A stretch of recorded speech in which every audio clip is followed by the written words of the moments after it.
ফুলকে দেখে মানুষকে শিক্ষা নেওয়া উচিত।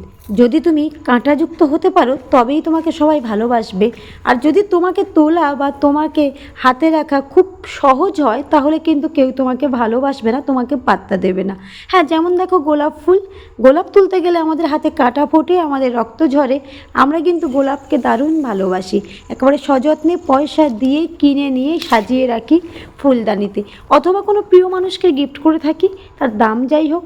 কিন্তু দেখো এই কচুরিপানা ফুল এত সুন্দর, এটা তুলতে গেলে হাতে লাগেও না, কষ্টও হয় না, তবু এর জায়গা কিন্তু এই রাস্তার পারে, কারণ এটা সহজলভ্য, এতে কোনো প্রবলেম নেই, কোনো কষ্ট নেই। তো সেই জন্য মানুষ হয়েও তুমি যদি সহজলভ্য হয়ে যাও, যদি তোমাকে পেতে কারোর কষ্ট না হয়, তোমাকে পেতে কারোর রক্ত না ঝরে, বা তুমি কারোর যদি কষ্টের কারণ না হতে পারো, তাহলে কিন্তু তোমার মূল্য কেউ দেবে না।